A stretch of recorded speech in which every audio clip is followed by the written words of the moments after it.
Infinix has been on the road with its mid-range smartphone, often offering really competitive hardware and features.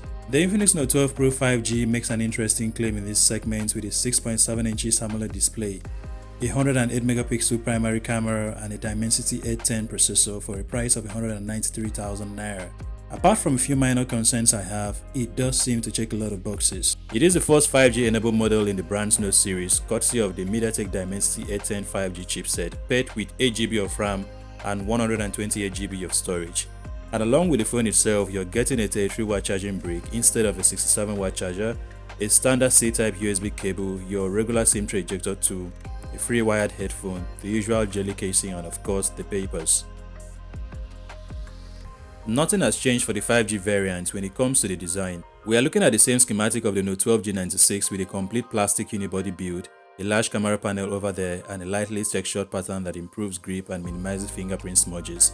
The plastic body does make the build quality to look a bit cheap, but I kind of find it to be sturdy and comfortable for one-hand usage, thanks to its lightweight frame of just 185 grams. Although if you are having small hands, the size can be a bit tricky to deal with. The cameras are fairly simple, a triple setup with a 108 megapixel primary lens, a 2 megapixel macro and 2 megapixel depth sensor.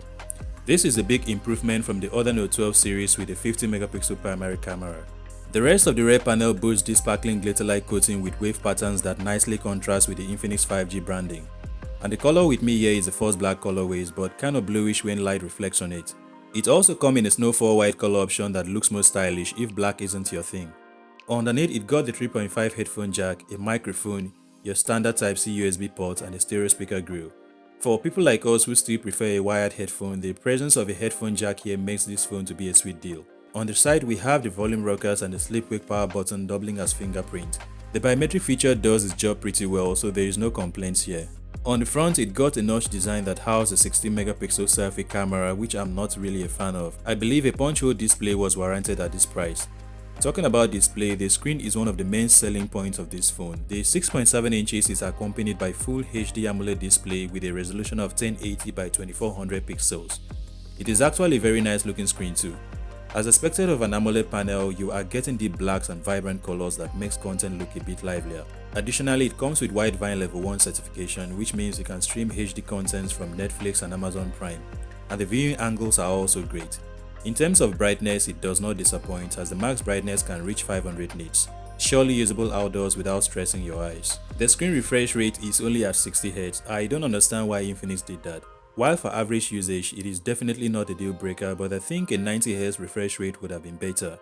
However, most games are still kept at 60 FPS max, so it is safe to say the 60Hz refresh rate here is fairly okay. The next big upgrade for the Infinix Note 12 series this year is the Mediatek Dimensity 810 chipset, as earlier said. You'll be getting top-notch performance on both gaming and multitasking, although it doesn't have a high refresh rate panel like most of the phones in this price range. It just delivers pure performance and can even handle heavy titles like Genshin Impact. The battery life is decent as well. If you're a heavy user, you might find yourself grabbing the 33W charger sooner than later, but it's still enough to get you through the day. Just like its siblings, it is shipped with Android 12 with Infinix XOS 10.6 overlay. If you think phones like Xiaomi have bloatware, then you haven't seen that of Infinix with over 10 pre-installed non-essential apps. While some of these apps can be disabled, it is a hassle to have them in the first place. And the XOS 10.6 is a heavy skin. It kinda took a toll on the overall smoothness of the device, and this could further slow down the phone with time. An OTA update can bring a fix to this. However, you do have interesting software features to explore. One thing that puzzled me through is how I never got 5G connectivity on the phone. I use same SIM cards I typically use to enjoy 5G network on my Xiaomi device here, and the highest connection I got was 4G plus on the Note 12 Pro 5G, and these are in areas I know for sure can get 5G connection. I tried digging through the mobile connection settings to see if there is anything that needed to be activated, but there was none. It may just be an isolated software issue with this particular unit, but still rather disappointing for a phone that has 5G on its name. Now back to the cameras, simply forget about the 2 megapixel depth lens and the other 2 megapixel macro lens. They won't serve you well. I would prefer an ultra wide camera here instead.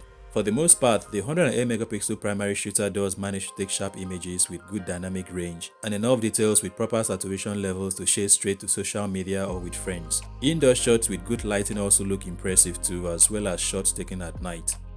In overall experience, this smartphone is a nice and steady mid-ranger that you can rely on for daily use.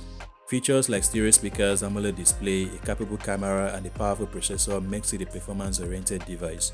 If you can overlook the software experience as well as the lack of high refresh rate and ultra-wide camera, then the Infinix Note 12 Pro 5G is a great pick. Is this the perfect 5G mid-range Note device for you? Sound off your thoughts via the comment section below, and also don't forget to hit the free subscribe button and the notification bell for more videos.